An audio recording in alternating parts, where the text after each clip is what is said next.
Welcome to the Private Practice with Soul podcast. My name is Dr. Brooklyn Storme, and I help private practice owners align their business back with their soul's calling, with their big vision and with their soul's purpose. Unlike other private practice coaches, I've traveled the world in search of spiritual resources, spiritual tools, education and information so that you can have the transformation that your soul desires and needs so that you can up-level your business. How much fun is this? I love it so much. Guys, if you're not already a member of the Private Practice Monthly Mentorship Group, please check out the show notes. I would love for you to be there. In the meantime, thank you so much for pushing play today. Let's begin. Hi ladies, oh my gosh, I've got the best episode for you today. Honestly, you are going to love it. First off, I want to, of course, say thank you so much. We're at 16,211 downloads today, and it makes my heart so happy. So I just want to say thank you very, very, very, very much. And I want to, of course, welcome all of the new subscribers, and I want to honor all the current subscribers. And I have a very special shout out for a beautiful lady who I got to meet last week who found me via the podcast. That was a beautiful Callie. Callie, I know you're listening, and I know you're there with your notepad and your pen, and I just want to say I love you so much for doing that. You're exactly who I do this for, the women who really want to create change, and I just love that you're such an action taker. So thank you so much to you. Okay, so hey, today we're going to talk about creating money flow in your private practice, and I am so excited about this. Why?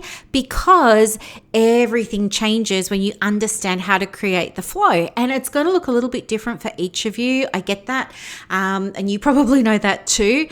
But today I want to talk with you about how you can find money flow for your private practice so that you can do all these amazing things with it. And I want to try and dispel a couple of little myths and rumors along the way. So this is going to be different, I think, to some other podcasts that you've heard from me before, because having spoken with so many of you now, I understand that you don't like me to sugarcoat things. So, hey, guess what? I'm not going to. I just trust that you know that everything I say with love. Okay, so let's have a look at your private practice, and let's have a look at what you're manifesting already when it comes to money flow. So I told you you're going to love this. Now, you might be thinking, oh, I'm not manifesting anything, Brooklyn, because I'm not actually, manifesting. Well, here's the thing. You are. Whether you're consciously doing it or not, you are. It's like breathing. We can meditate and we can pay attention to our breath, and we can be consciously aware of that. We go, yeah, I'm breathing. It's the same with manifesting. We're either just doing it and life's happening around us and we're not tuned in, or we be very intentional with what we're wanting to create in our reality. And today we're talking about the reality of money in your private practice. It's so cool. I love this stuff. Okay, so first question might be a bit hard for some of you to hear, but I want to ask you to think about the money in your private practice as it is right now, or as it was last week or last month. I want you to get that picture in your mind and know that you manifested that amount of money, whether or not you're happy with it or whether or not you're unhappy with it. Either way, you manifested it. Maybe you were consciously engaged in manifestation tools and techniques, and you're working in alignment with your North Star, and you had a target and all of that sort of stuff, and you had your rituals around it, and you were conscious about how much you wanted to create, and you were manifesting with intention. Or perhaps you were just tracking numbers and not really, consciously co-creating with the universe at all. And, the numbers are the numbers, and that's fine for you. Here's the thing. Whether it's good or whether it's bad is irrelevant. What's relevant is you're already doing it. You are already a master creatrix. Just look around you. You created your business. You created your private practice. You have created all the energy behind your website. Even if you outsourced the actual, machinations of it, It's your energy in it. It's your love in it. It's your messaging in it. You have manifested all of that, okay? But you also are manifesting things without being consciously aware of it. And I want to talk with you today about how this is showing up with your money. And a really, really, really, really simple example of this is, are you, hang on, a therapist or a practitioner that's like exasperated by the fact that no one is booking into her services? Maybe you're promoting your program, you're promoting your offer, you're promoting your group coaching, whatever it is, and people just are not enrolling. You're thinking, why? Why is this happening? I'm flummoxed by the whole idea. Okay. I want to know, are you yourself a freebie seeker? Are you investing in your private practice? Are you getting the coaching or the supervision or the mentoring that you know you really want and need? Or are you in free groups, doing free things, having free 15-minute calls with everyone, da-da-da-da-da? And the reason that I ask this is because you're going to get in the external world what you experience in the internal. So if you don't see value in investing in things, then you're going to attract clients that don't see value in investing with you. Does that make sense? Energetically, there has to be a match. Once you start demonstrating that it's safe and that it's okay and that it's necessary and it's essential and all of these sorts of things, and that you value it yourself, you're going to start attracting clients that value investing in themselves too, okay, regardless of what service it is that you're offering. So you know who I'm talking to. You know who I'm talking about. We all know them. They're the ones that, they're in the counseling groups, for example. And, whenever a post comes up with somebody offering something, there'll always be a counselor or two that says, is it free? Stop doing that. Because I bet the people that are asking for the free stuff are probably the ones that are struggling with their private practice. Once you start improving your relationship with money, because it comes back to you, like attracts like. So if you feel better about investing in your business, then clients are going to feel better investing in your business. Okay, so that's something to really, really think about. The other thing, because that's going to affect your flow, right? That's going to affect your flow with money. It's not going to work if you're holding on to every penny and dime, but you're wanting clients to pay. It doesn't work like that. Okay, it's out of alignment. There's not a match. It's not going to happen. And you could have the prettiest logo and the best website and all of that, but it's just not going to work. The next thing to think about money flow for your private practice is really, really, really, really effective and very powerful, but it's also very hard for probably about 70% of us to do. Because so many things, like obviously we're women and we have been, I guess, I don't like the words conditioned and programmed, but you know what I mean. Like we've grown up a certain way thinking that we have to be giving and providing things for other people and putting ourselves last, and that's mean to ask for money. And then we get that odd person here and there who says, you shouldn't be charging for your services and or all of that sort of stuff. But where was I going with this? We just find it so hard, for whatever reason, to receive. We are caught up in doing all of the things.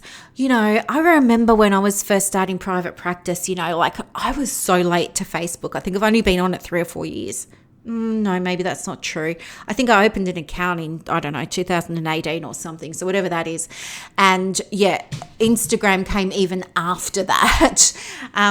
But I remember back then even that I was scrolling through Facebook and Instagram and I saw all these posts about hustle, you got to hustle, you got to grind. And I was even guilty of having a post about building an empire. And it was all a thing. And the words like boss babe and all this were thrown around. And I just thought, oh, okay, this is what's happening. This must be the way. And so, yeah, it was all these messages all the time about hustling and all these things in my feed about being productive and how to do more and all of this. And so I just thought that's what everyone's doing. And therefore, because my business wasn't successful like theirs, it must be because I'm not doing enough. And so I was like doing. And so when I began learning about masculine and feminine energy, for example, and I started learning about there's got to be a balance there. You can't just be doing all the stuff. There's got to be space in the day to receive things as well. Oh, I just felt so offended by that when I first heard it. I thought, you don't know what you're talking about, mate. I'm working my butt off over here and I'm not getting the results that I want. And she was like, well, maybe there's a reason why something needs to change. And you know what? I just had to trust, and trust is a big thing for me. But I knew that I was on the brink of burnout, obviously, like it couldn't go on like that. And so even for me, learning in the early days about receiving felt so hard, and there was so much misinformation about what it means to receive as well. And I remember first learning how to receive because quick backstory. When I was growing up, I was always told it was bad manners to receive gifts and you should always say, no, thank you. I was always told, if you're offered something, always say, no, thank you, I'm fine. I was told if somebody compliments you, you should deflect that and dismiss it because you don't want to get a big head, or you don't want to, I don't know. Do you know what I mean? Like all that kind of stuff. I hope you can relate to what I'm saying. I'm not the only one. Don't think I was. But anyway, so that's what it was like. And then I grew up, didn't I? But I brought all my childhood beliefs with me, not necessarily kicking and screaming. They just kind of came along for the ride into adulthood and into my private practice.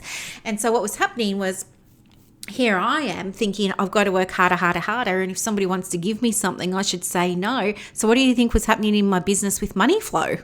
Not a whole heap. I was also told when I was growing up, it's not nice to ask for money. Don't put your hand out, don't do all of this sort of stuff. So for me to raise an invoice, for me to follow up a bad debt, for me to chase somebody for money, all that felt so misaligned with my core values of that's not nice and you shouldn't do that, and good girls don't do that, and and good girls don't talk about money.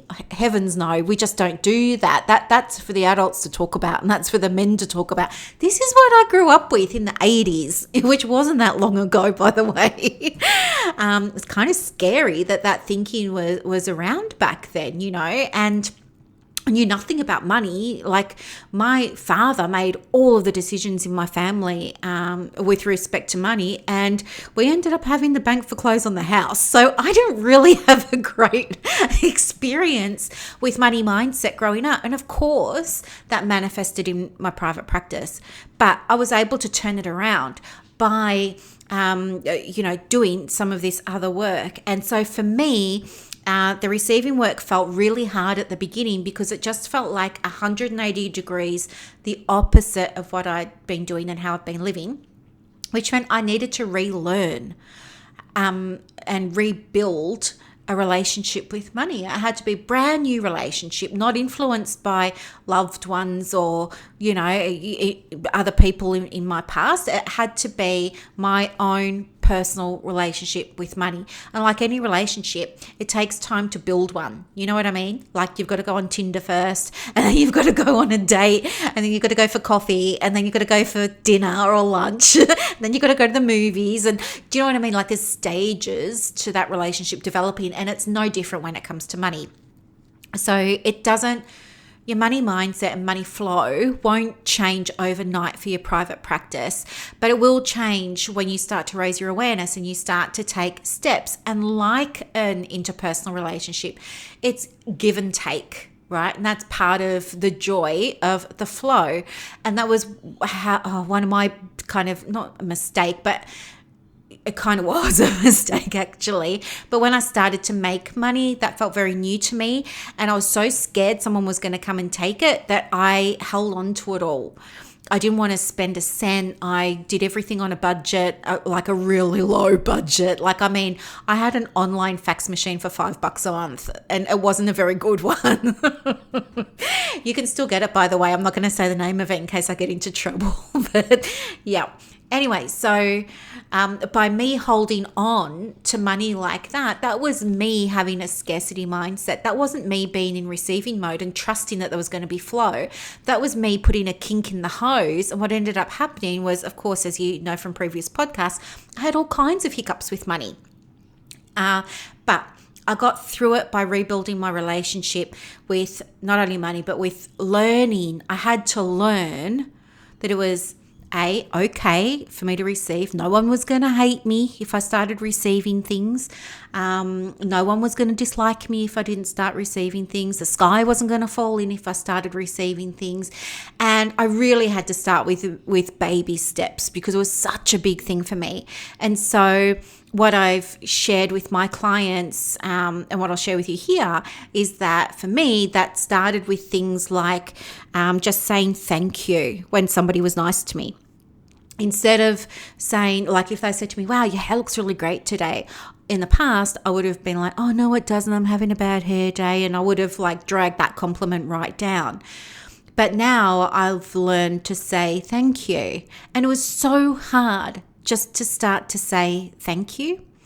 But that alone right there with practice started to open my heart to abundance and started to open me up for receiving more. Once I got okay with receiving nice feedback or nice compliments or, things like that, then I was able to feel more comfortable receiving inquiries and receiving bookings, receiving referrals, receiving payment for the work and the service that I was performing.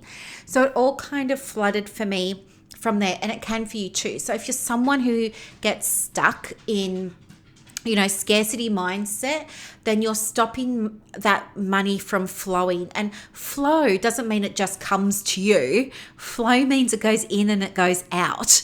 It's like, the infinity sign, how it's a figure 8 on the side. It doesn't have a beginning or an end. It's just in and out, in and out, in and out. And you will probably find, as I did, that when I spend money, the money comes back to me pretty quickly. In the amount that I spent or more. And so you will start to find as you play with the energy of flow and you allow money to flow and you start maybe with just small baby steps with it, that this will be your experience too. And that's going to give you confidence in allowing money to flow in and out. It's got to go in and out.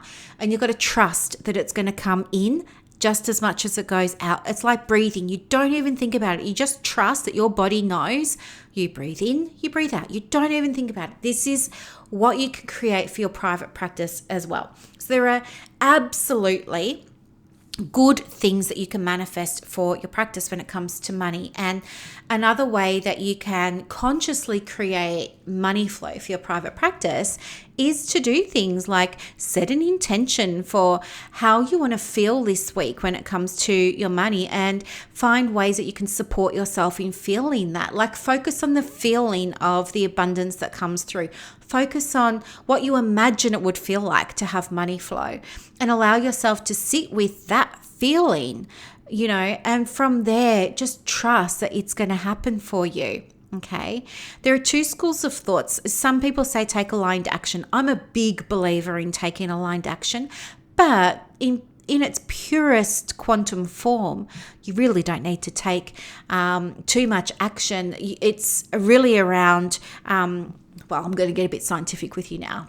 But in quantum physics, we talk about the unified field, and the unified field states that there's limitless potentials of you all existing at the same time in the universe. Okay.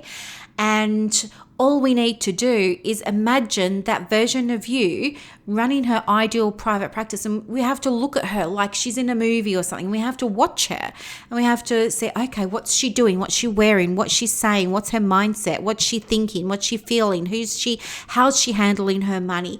All of those sorts of things.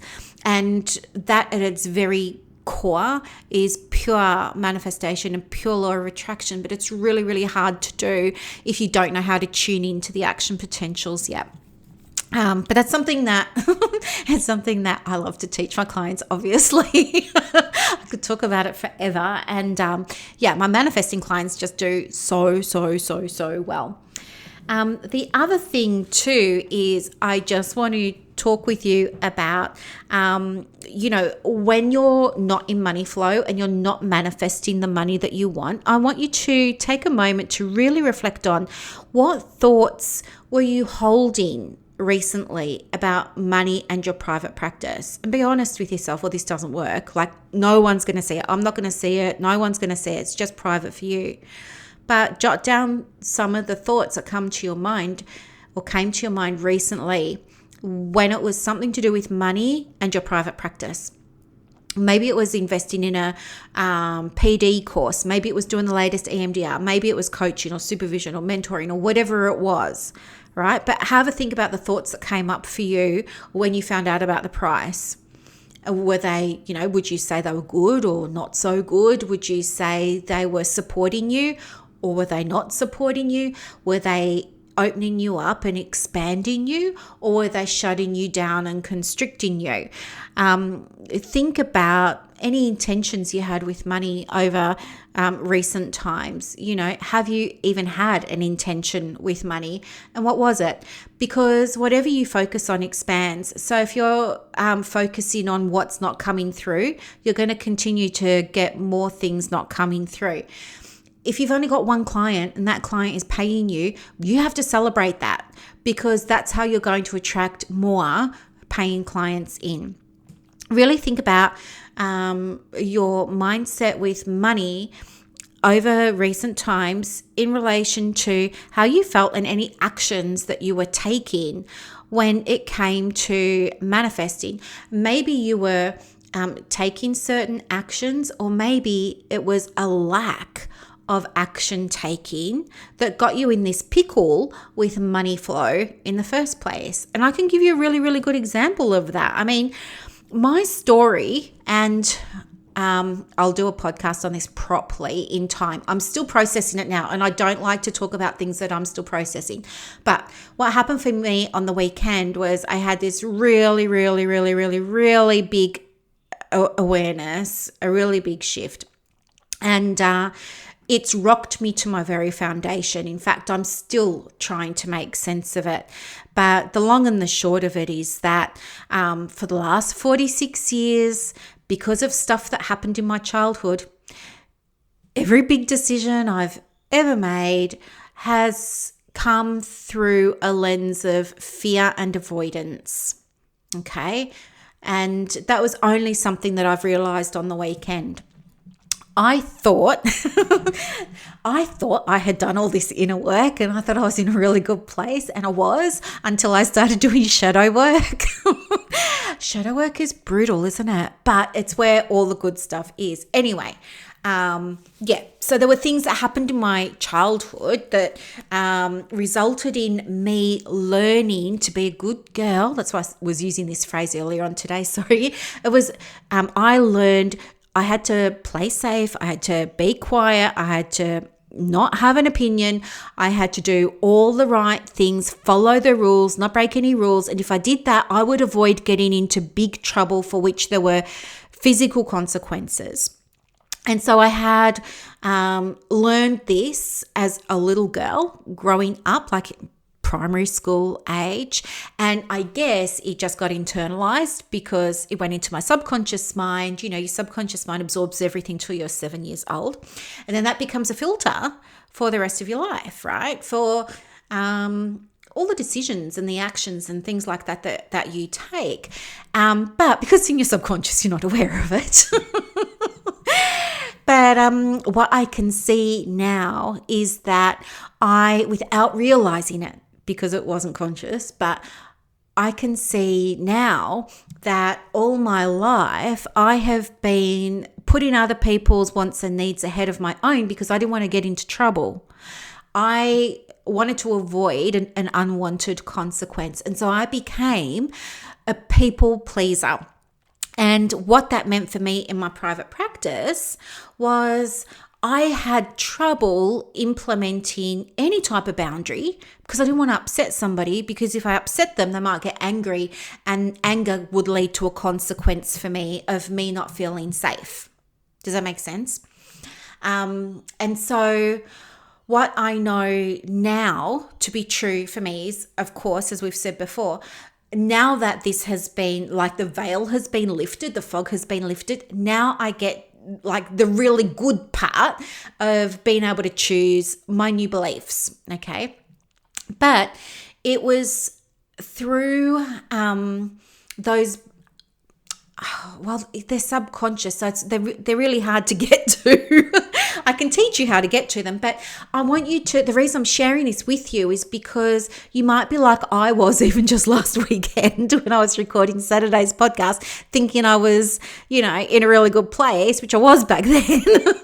And you might not be aware of any subconscious beliefs that might be impacting on how you're showing up in your practice. And to be honest, boundaries has been such a theme over the past 3 weeks, not only in our podcast here, but in the online groups that I run as well. And even talking to some of you guys in our one-to-ones, boundaries has become a huge thing. And yes, Mercury is in retrograde. And so now is absolutely the time for us to be digging deep and looking at that. But your subconscious beliefs could absolutely be impacting on your ability to create money flow in your business. So how are you going to get to these subconscious beliefs? Well, first off, let's look at the conscious ones. So you might already be aware that you say to yourself, oh, I don't like chasing people for money. Oh, I shouldn't be charging as much as, somebody else because I've only got a diploma, which by the way is BS. But anyway, because I've only got, or I'm just this, or I'm just that, or whatever it is. You're probably aware you've got stories there. It's your responsibility to do something with that awareness. That awareness alone ain't going to change anything. Sorry, but you do actually need to do the work and shift those beliefs. To get to the subconscious beliefs, that's a whole other story. I'll give you the technique that I use and that I used on the weekend. And that was really just stream of consciousness writing about what money meant to me. And I just wrote down everything that I could think of. And I timed myself for 5 minutes. So I was rushing, and I wrote down everything that came to my mind about how I felt about money. And at the beginning, it was really easy because I had a lot of stuff in my subconscious mind that was going on about money, a lot of stuff. And then what I did was the timer went off, and then I was like, all right, I'm just going to keep going. I'm going to push myself. I'm going to keep going. So I did it for another 3 minutes. And so, another 5 minutes. So I did it for another 5 minutes, and I started to slow down because I felt like I was running out of things to write. But here's the thing. That is when you get to what we call the critical factor. And the critical factor you can think of as an invisible line, like a gateway between your conscious and your subconscious mind. What we want to do is penetrate that little gateway there to get down into the subconscious. And that requires you to keep knocking on that door. And the way that you do that is you do not give up. When you've emptied your mind and you seriously, legitimately, hand on heart, cannot think of one more belief you have around money or feeling you have around money, I want you to find 5 more. Do not stop. Those last 5 are going to be from your subconscious. And you are going to have your very own aha moment. And maybe this is going to be a huge light bulb, and you're going to suddenly, all the things that were in the shadows are now illuminated, and the practice makes sense to you, and you get it now, and you can go off and you can make the changes that you need to make. That's amazing. Some of you might have a different experience, and you might feel a little bit, oh my gosh, there's destruction, there's dismantling, there's deconstruction, and I don't know how to put it all back together. If that's you, contact me, because I will help you with it. All right. Just email me. It's hello@brooklynstorme.com, or, find me on Facebook. I'll add you as a friend. Not a problem. Just let me know, hey, I did that work that you suggested about the subconscious, and now I'm sitting in the corner and I need help. I will help you with it, because we have to go through this stuff. We have to break things down so that we can build them back up much, much, much stronger. It's kind of like, that Japanese pottery called kintsugi, KINTSUGI. It's where they have broken pottery, but they replace it with gold. And they say that it, once it's repaired and it's got this gold in it, it's stronger, plus it's more beautiful. I love that analogy, because that's what this work is like. And I want you to feel comfortable putting money into your private practice, whether it's for, your education or your mentoring or your supervision or your coaching or a course or whatever it is. You have to get comfortable with that. And that's why I'm sharing this stuff with you, because I want to support you in getting comfortable with it, because it's by you investing in yourself and feeling better about yourself that you're going to start seeing results in terms of paying clients, booking appointments, booking ahead in the diary, and not having to chase them for payment. Okay, so manifesting works both ways, but either way, you are responsible for what you're seeing in your practice. And by you taking responsibility as a private practice owner, you get out of therapist mode, out of practitioner mode, into business mode, and you can finally take back control of what's going on. You will not feel in control until you take responsibility. It's that simple. And, I know this is hard to hear. It's hard for me to hear sometimes too, when things aren't going well in my business and I have to take a step and say, man, how was I responsible for this? Like, what did I do? Or what did I not do? What have I not done? When I get in that headspace, then I'm in control and I can take action. I can fix things. I can make things better. But if you're feeling overwhelmed and you're feeling out of control, it's because you're not recognizing how you are responsible for this thing that's happening in your practice. And today we're talking about money. So like attracts like. Invest in you and you'll attract clients that invest in themselves and invest in you. It's that simple. And yeah, as I said, if you need help with this, if you want to speak with me and get some one-to-one, do it. That's the whole point of this podcast. I'm here to help. Send me an email, send me a message. My details are in the show notes, okay? And if you're really wanting to go much, much, much deeper with all of this, get yourself on the waiting list for the Private Practice with Soul class. The doors open in, what is it? It's the 15th today as I record this, and they open on the 24th of June. So it's 2 weeks. Right? So get on the waiting list for that. And if the link doesn't work, just email me and I'll put you on the waiting list with the others. Alrighty? But I'll let you go now. Have a gorgeous Wednesday. I hope this was a really powerful podcast for you. Everything, every word, every breath comes from me to you with a vibration of the highest love. Okay, I promise you. I just want you to shine your beautiful light, do the important work that you're put on this planet to do, and love every single minute of it. Alrighty? Have a great day, ladies. I'll talk to you next time. Bye.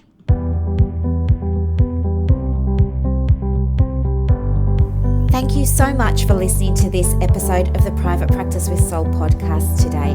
If you're looking for clarity, if you need help with branding, your processes, and bringing everything into alignment with with your soul's purpose for your private practice, head to the show notes and click the link for more information about the Private Practice Monthly Mentorship Group. You are going to love it. I can't wait to see you in there. Thanks so much for listening. Bye.